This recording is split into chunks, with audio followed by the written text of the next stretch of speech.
The void between stars held secrets humanity had only dreamed of until the Pathfinder Deep Space Array detected the first artificial signals. Commander Elena Santos stood at the observation deck of the UES Discovery, watching as the massive Nexeri vessel emerged from faster-than-light travel, its crystalline hull refracting starlight in mesmerizing patterns. "Their technology is centuries ahead of ours," Dr. James Chen whispered beside her, his instruments struggling to analyze the alien ship's composition. The first contact team had prepared for this moment for years, but theory and practice were worlds apart. The Nexeri presented themselves as mentors, offering technological and medical advances that transformed human society within months. Their ambassador, valor, moved through the halls of the United Earth government with grace and apparent benevolence, speaking of partnership and shared progress. But Elena saw what others missed: the way Valeth's silver eyes lingered too long on military installations, how Nexeri cultural exchanges always seemed to focus on Earth's defensive capabilities, the subtle testing of human reactions to simulated crisis scenarios. The warning came from an unexpected source. A junior analyst, Marcus Wong, discovered patterns in Nexeri communications that didn't match their peaceful narrative. Hidden beneath layers of diplomatic courtesy were coded messages discussing human containment protocols and species evaluation metrics. Elena took her concerns to Admiral Chen, who had served through humanity's unification wars. "They're assessing us," she explained, presenting the decoded transmissions. But for what? The answer arrived in fragments. A damaged alien vessel, belonging to a species called the Tsar Kali, limped into Sol space. Its crew, bearing wounds that spoke of advanced energy weapons, told stories of Nexeri guidance that ended in subjugation. They weren't mentors. They were hunters, selecting species with potential and either absorbing or eliminating them. The UEG Council debated in secret while Elena and her team worked to verify the Zarkeli claims. They discovered more survivors, hidden in the shadows of space, each telling similar stories. The Nexeri pattern was consistent: peaceful contact, technology sharing, cultural integration, and then, when a species was deemed sufficiently dependent, complete dominion. Humanity faced a choice: accept the gilded cage being built around them or act while they still could. But the Nexeri's technological advantage seemed insurmountable. That's when Dr. Chen made a breakthrough that would change everything. "They're not innovating," he explained, examining Nexeri tech recovered from their gifts. "They're replicating. Every piece of technology follows the same patterns, unchanged for centuries. They don't understand the principles behind their own advances." Elena recognized the opportunity.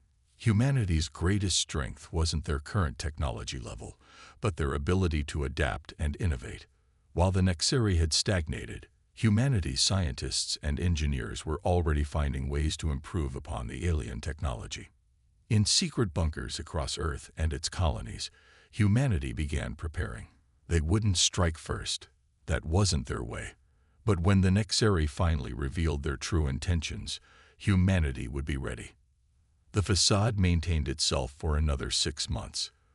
Valeth continued their diplomatic missions, unaware that every courtesy they extended provided humans with more opportunities to study and understand Nexeri weaknesses. The Zarkeli survivors integrated into human society, sharing their knowledge and experience. Then came the day Elena had been dreading. Valeth requested a private audience with the UEG Council to discuss security concerns about emerging human technologies. The Nexeri mask was slipping, their patience with humanity's rapid advancement wearing thin. As Elena prepared the Council's security detail, she knew they were approaching a turning point. Humanity had never been good at playing prey, and the Nexeri were about to learn why species that seemed gentle could often prove the most dangerous when threatened.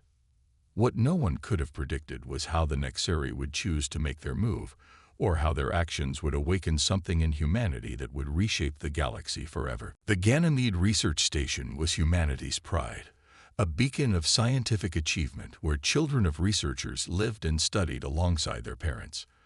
Dr. Sarah Mitchell watched her daughter, Rachel, through the classroom's observation window, smiling as the 8-year-old explained basic physics to a young Zarkali refugee.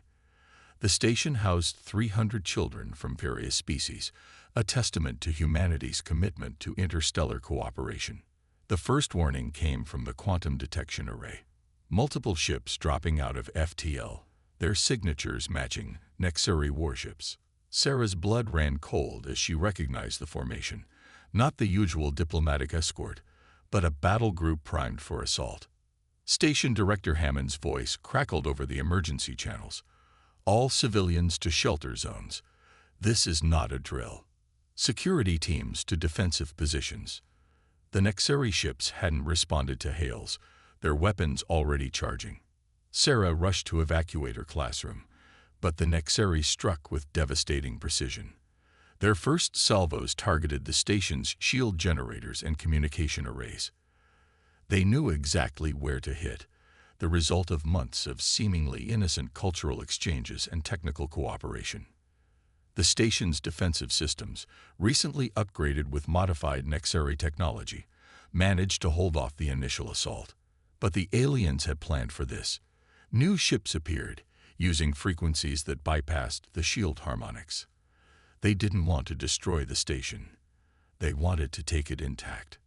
Nexari boarding craft breached the hull in strategic locations. Their troops, encased in crystalline armor that seemed to flow like liquid metal, moved with mechanical efficiency. They weren't interested in the adults.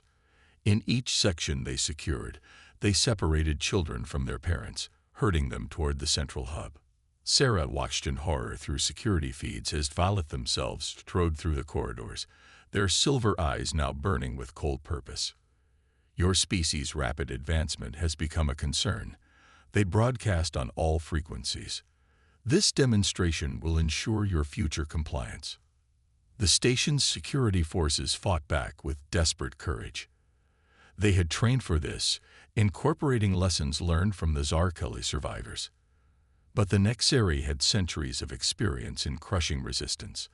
They deployed neural disruptors that incapacitated adults while leaving children unaffected. Rachel's class had almost reached the emergency shelters when the Nexari cut them off. Sarah screamed through the sealed barriers as she watched them take her daughter. The last image she saw was Rachel trying to comfort the younger children, showing bravery that no child should ever need to display. The Nexari gathered their hostages in the central atrium, over 800 children from various species. Valeth's voice echoed through the station again. Observe the price of defiance. Remember that this fate awaits all who reject Nexari guidance. What happened next was broadcast across every frequency, a message meant to break humanity's will. But the Nexari had fundamentally misunderstood human nature. They believed that demonstrating their willingness to harm children would paralyze humanity with fear. Instead, it awakened something primal. The survivors of Ganymede Station would carry their memories like burning brands. Dr. Chen, watching helplessly as his twin sons were taken. Commander Rodriguez, who broke both arms trying to breach the sealed doors. Sarah Mitchell, her daughter's final brave smile seared into her consciousness. Word spread across human space with quantum entanglement speed. The response began before the Nexari had even left the Jupiter system. Military recruitment centers were flooded with volunteers. Research facilities switched to military applications en masse. Ancient enemies set aside their differences, united by a rage that transcended old hatreds. The Nexari had studied human history, analyzed their conflicts and social structures. They had calculated that this demonstration would force humanity to accept their dominion. But they had missed something crucial. Throughout history, humanity's greatest advances, its most terrible weapons, its most ambitious projects, had often been driven by the need to protect their children. As the UEG convened an emergency session, as military leaders drafted plans, as scientists worked feverishly to weaponize their understanding of Nexari technology, a single phrase began circulating through human space. It appeared in military communications, civilian broadcasts, even graffiti on city walls. Remember Ganymede. The Nexeri had wanted to teach humanity a lesson about power. Instead, they had taught themselves one about the terrible consequences of harming human children.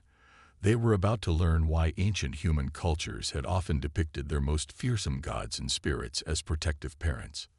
3 months after the Ganymede massacre, the Neptune shipyards had transformed. Where civilian vessels once took shape, new warships grew like steel forests.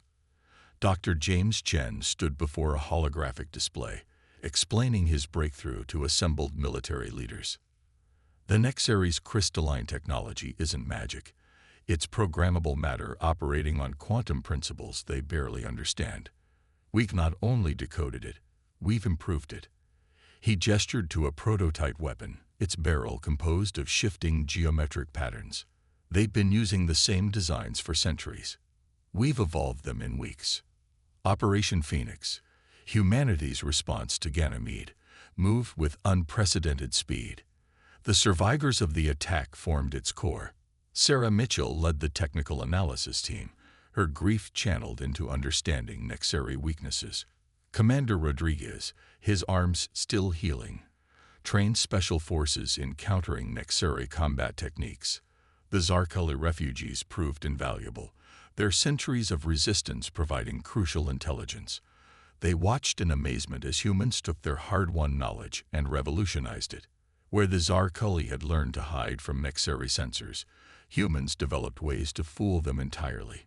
Where they had found ways to survive Nexeri attacks, humans created methods to prevent them. Earth's quantum labs made the critical breakthrough. The Nexeri's FTL technology relied on natural space-time corridors, carefully mapped over centuries. Dr. Elena Santos discovered they could be manipulated, even sealed. They're like locks, she explained, and we've just learned to change the keys. Underground factories worked ceaselessly, producing weapons that married human innovation with Nexeri principles. Plasma rifles that could breach crystalline armor, shield generators that adapted to enemy fire patterns. But humanity's greatest weapon was their ability to think differently. The Nexeri expected submission or feudal resistance. They didn't expect humanity to disappear. When their scout ships investigated human colonies, they found empty cities. The population hadn't fled. They'd gone underground, converting asteroid mines and subsurface facilities into armed camps. In orbital shipyards visible to Nexeri surveillance, humans built decoy fleets. The real production happened in deep space, using mobile construction platforms developed from mining technology. Every Nexeri victory in destroying these decoys provided more data on their tactical responses. Marines trained in zero-combat facilities, learning to fight in environments where Nexeri advantages meant nothing. Scientists developed quantum communication systems that couldn't be intercepted or jammed. Even civilian industries retooled for war, creating supply chains that could function under attack. But the most significant changes were psychological. The Nexeri had meant to break humanity's spirit. Instead, they had forged it into something harder. The grief of Ganymede transformed into a cold determination that united humanity like never before. Former enemies became allies, pooling resources and expertise. When the Nexeri attempted to exploit old Earth rivalries, they found humans had moved past them. Their diplomatic overtures, offering to forgive the research station's unfortunate resistance, were met with silence. The Zarkali watched this transformation with growing hope.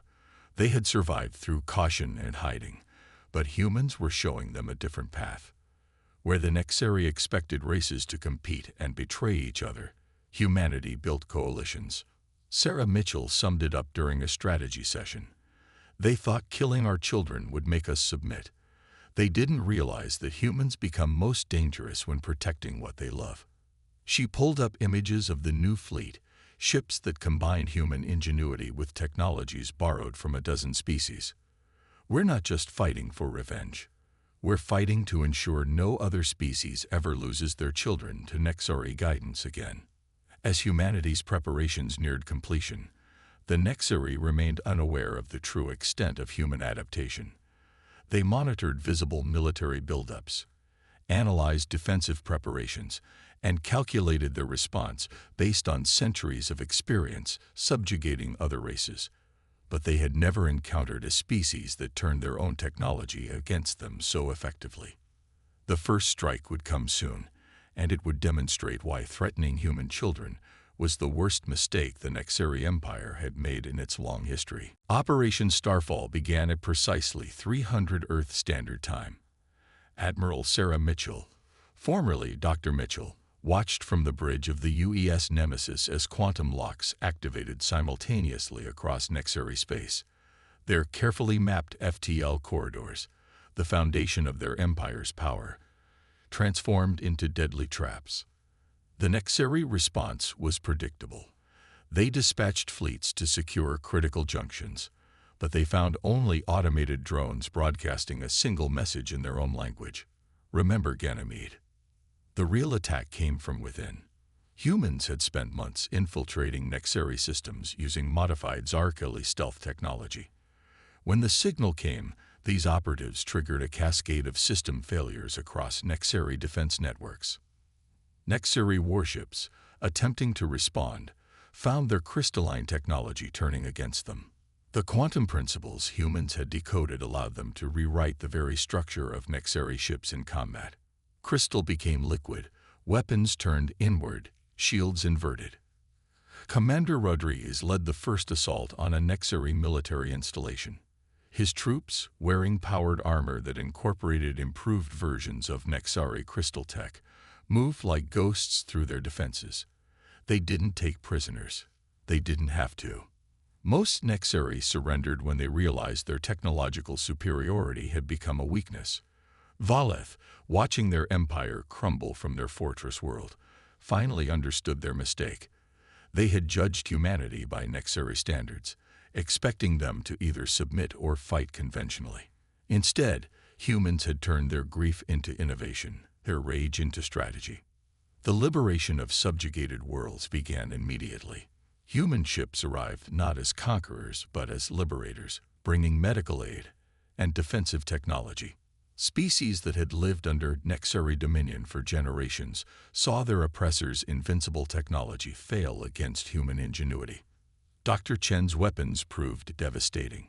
They didn't just destroy Nexari ships. They transformed them. Crystal structures meant to be eternal shattered under precisely calculated frequencies.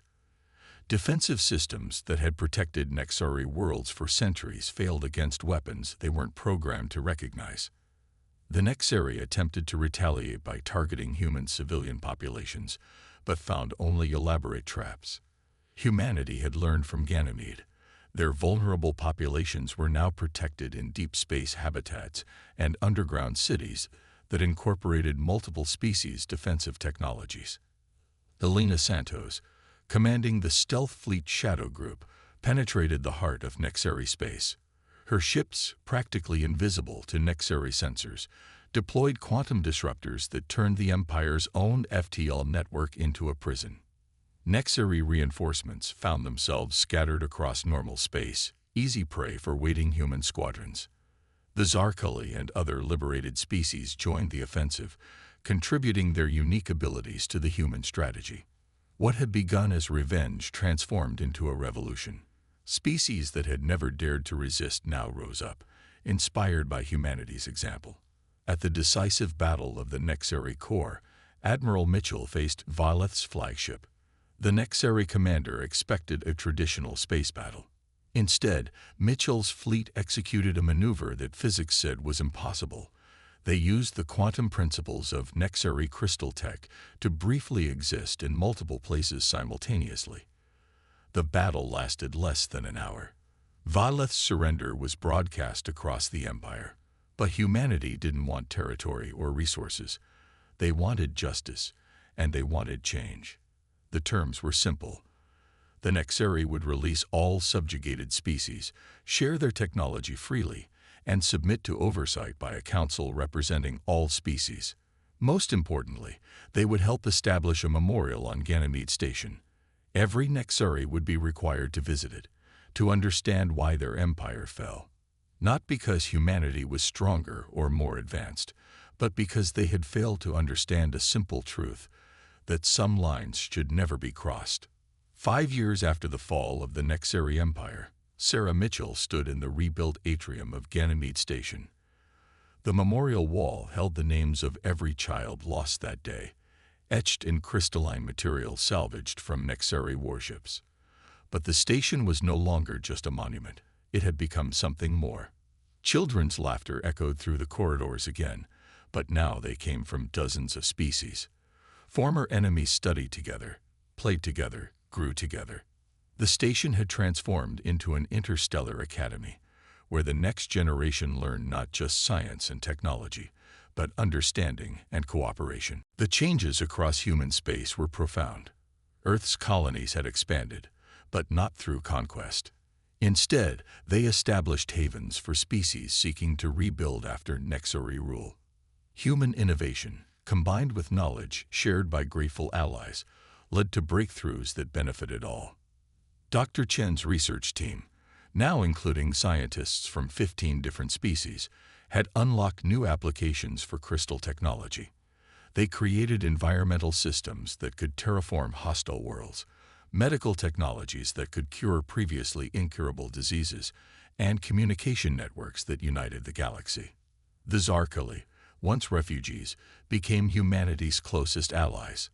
Their natural abilities in stealth and survival complemented human innovation. Together, they established the Stellar Guard, an organization dedicated to protecting developing civilizations from exploitation and interference. Commander Rodriguez, his combat days behind him, led training programs that taught defense forces from various species to work together.